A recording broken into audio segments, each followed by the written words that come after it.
Jha ji 6 minute. Sir RCP जी का 1 minute बच गया था, जोड़ दीजिएगा मुझे।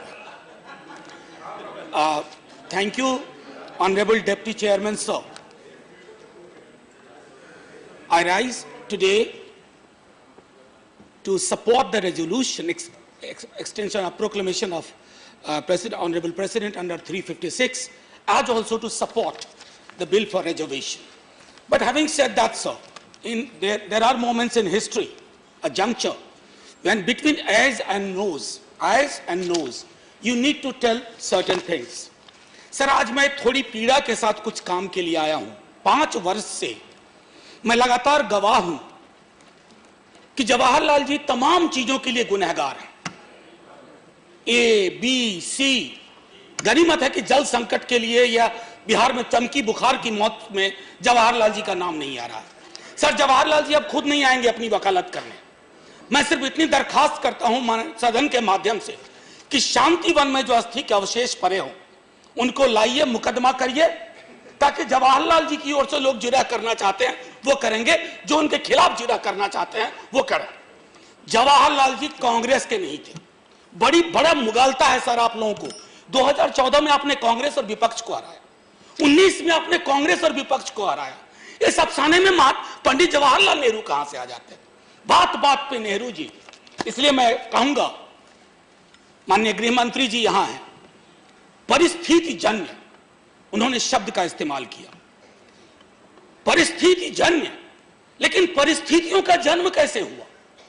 मैं हमेशा मानता हूं कि कश्मीर एक कॉम्प्लिकेटेड एंटिटी था, लेकिन कमाल की चीज है, इतिहास की एक धारा है सर, इतिहास लेखन की एक प्रवृत्ति है, एक आर्ट है जिसको हिस्टोरियोग्राफी कहते हैं। उसमें बहुत सारे स्कूल्स ऑफ थॉट। एक स्कूल ऑफ थॉट है काउंटर फैक्चुअल, जिसमें लोग कल्पना करते हैं कि अगर सीजर रूबिकॉन ना क्रॉस किया होता तो क्या होता। उसमें लोग कल्पना करते हैं कि night of long knives Germany में ना हुआ होता तो क्या होता। उसमें लोग ये कल्पना करते हैं कि अगर इब्राहिम गार्दी की जो सेनापति था मराठाओं का, अगर उसकी तोपें ना काम कर रही होती तो क्या होता।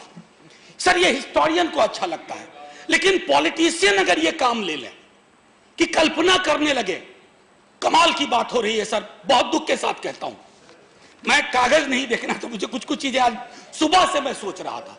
जवाहरलाल जी, फिर से दोहराऊं, कांग्रेस के नहीं है। चाहे जवाहरलाल जी हो, बापू हो, आजाद हो, सुभाष बाबू हो, अंबेडकर हो, जितने लोग हैं वो उस मुल्क की फाती हैं, वो विरासत है। अब हमको हराओ, लेकिन जवाहरलाल नेहरू का नाम लेकर के टिप्पणियां ऐसी तकसीम के लिए जिम्मेवार थे।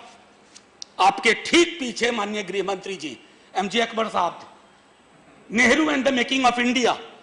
उनसे पूछिए कि पार्टीशन के समय, तकसीम के समय हालात क्या थे, कौन पहले अग्री कर रहा था, कौन बाद में अग्री कर रहा था। लेकिन हां, Jawaharlal ji is all season fall गाय। और ये मैं मानता हूं कि व्हाट्सएप यूनिवर्सिटी ने तय कर दिया है कि जवाहरलाल जी पे गूगल करो तो कोई अच्छी चीज मिलेगी ही नहीं। ये है। तो वो मैं कहता हूं कि वही झगड़ा है फुरकत का, वही किस्सा है उल्फत का, तुझे दाग कोई और भी अफसाना आता है। सर अभी 3 मिनट हुआ है। सर नहीं अभी सर बजाएंगे भी नहीं, मैंने 1 मिनट में ले लिया है।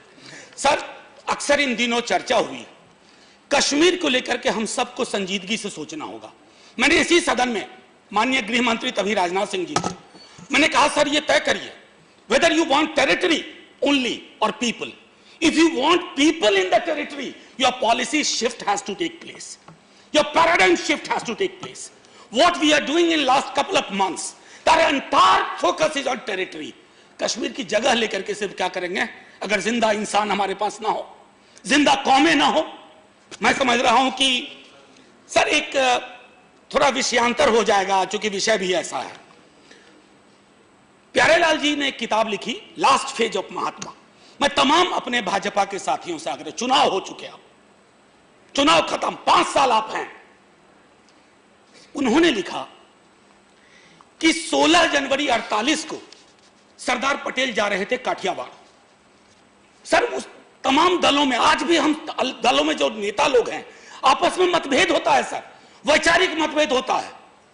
कल को अगर इसी तरह की टिप्पणी, और सब मानते थे कि पटेल बहुत अच्छे संगठन करता है, जैसे माननीय गृह मंत्री जी के बारे में चर्चा, और नेहरू लोकप्रिय थे जैसे माननीय प्रधानमंत्री के बारे में चर्चा है। अब अगर 20 वर्ष बाद कोई ये कहे कि अरे एक दूसरे को मिटाने की कोशिश कर रहे थे, ये ना हुआ होता, वो हुआ होता, तो कैसा लगेगा सर? ये मत करिए, मैं ये आग्रह आप सबसे कर रहा हूं। दो मिनट आपके पास है, कश्मीर पर बोल लीजिए। 2 मिनट कहिए, आप घंटी आखिरी में बजा दीजिए। 2 मिनट कश्मीर। सर, तो प्यारेलाल जी की किताब में जब 16 जनवरी को काठियावाड़ जा रहे थे तो सरदार पटेल लिखते हैं, मैं बहुत पीड़ा में हूं, काम का बोझ बहुत है। बापू को लिखते हैं, लेकिन जवाहर का ध्यान रखिए, वो मुझसे ज्यादा बोझ में रहता है, वो ज्यादा परे। हम कौन से लोग हैं टिप्पणी कर रहे हैं? बापू, पटेल, जवाहर, अरे हम सब बौने कद के लोग हैं, सब लोग। हम जिनके बारे में टिप्पणियां कर रही हैं उनका कद बौना नहीं था, क्योंकि वो पद से नहीं थे, कद से थे। ये जानना होगा sir. Sir,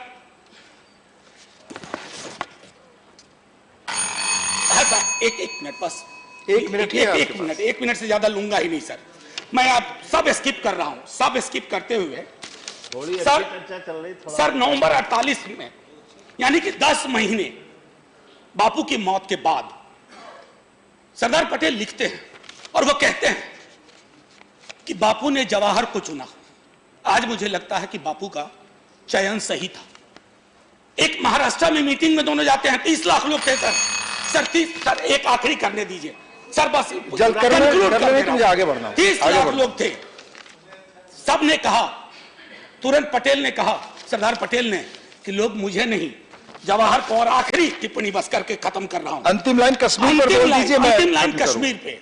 On 10th July 1950, Abdullah wrote to Sheikh Mohammed Abdullah, wrote to Nehru ji, I can willingly go down and sacrifice myself for you.